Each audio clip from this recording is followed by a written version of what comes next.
Startup Faraday Future has unveiled a self-driving electric car that it says can accelerate from 0 to 60 miles per hour, 97 kilometers per hour, in 2.39 seconds. Faraday says the FF91 accelerates faster than Tesla's Model S or any other electric car in production. It was shown off at the CES tech show in Las Vegas. But Faraday Future has faced financial difficulties, and one analyst said it had to challenge skepticism following last year's CES presentation. The FF91 was introduced via a live demo, in which it drove itself around a car park and backed into an empty space. Pre-recorded footage also showed the car accelerating from standstill to 60 miles per hour in 2.39 seconds. Tesla's fastest model did it in 2.5 seconds on the same track. Late in the presentation, however, there was an awkward moment when Chinese billionaire Jia Yuding tried to demonstrate the car's self-parking function on stage in front of the audience. This time, the vehicle remained stationary. Mr. Jia is chief executive of Leco, a Chinese video-on-demand and smartphone maker, which has invested in Faraday. Okay, it seems like it's a little bit lazy tonight, said Faraday Senior Vice President Nick Sampson, as the car refused to respond. It eventually complied later when they made a second attempt. Faraday plans to release the FF91 in 2018. To pre-order, hopefuls will need to provide a refundable $5,000, £4,080, deposit.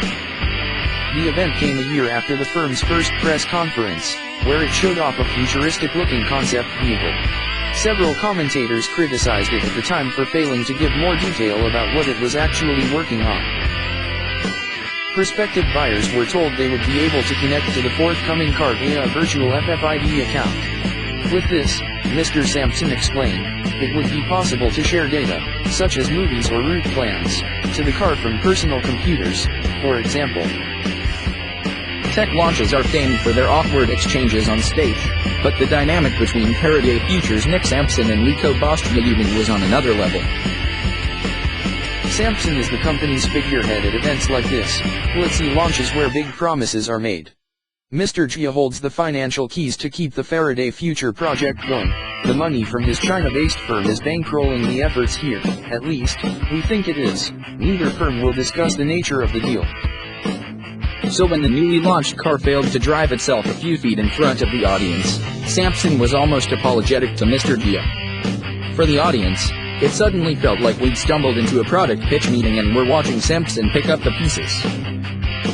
In the unscientific poll I conducted shortly after the presentation, all felt the design of the FF91 fell short of Tesla's vehicles in the style stakes. As I type this, Elon Musk has yet to offer any reaction to his newest competitor. I don't think he'll be losing any sleep. Experience has shown him that making the car is the easy bit. Producing it on en masse is far more difficult. Faraday Future has lately been in the news for less celebratory reasons, its troubled finances. In November, it confirmed that work had stopped on a huge factory in Las Vegas intended to manufacture a car backed by investment from Leco. A week earlier, the Bloomberg news agency had revealed that Mr. Jia had written to Leco's employees to say his firm's finances were under pressure. Ever since it unveiled a futuristic concept car at last year's CES, Faraday Future has been met with much skepticism, said Gartner automotive analyst Mike Ramsey. This is a must-impress situation, he added. Even if everything had been going perfectly, it is very difficult to be a startup car maker, particularly when you are coming from a tech background. Having seen the presentation, Mr. Ramsey commented that he was not convinced that the firm was yet a clear contender. It still seems like it's more in the realm of fantasy than reality, he added.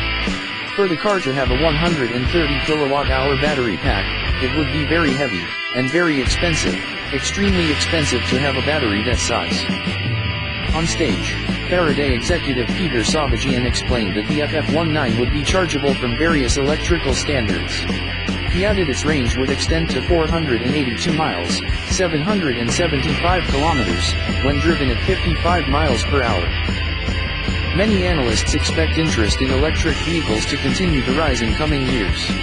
We estimate around 1 in 10 vehicles will be electric or hybrid by 2020, at around 8 million vehicles, said Simon Bryant at Analyst's Future Source. But companies like Faraday Future face competition from more established rivals, such as Tesla.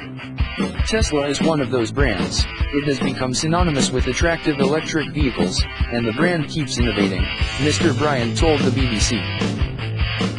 Competing with this will be difficult, but the wider electric vehicle industry will benefit from more companies competing in this space.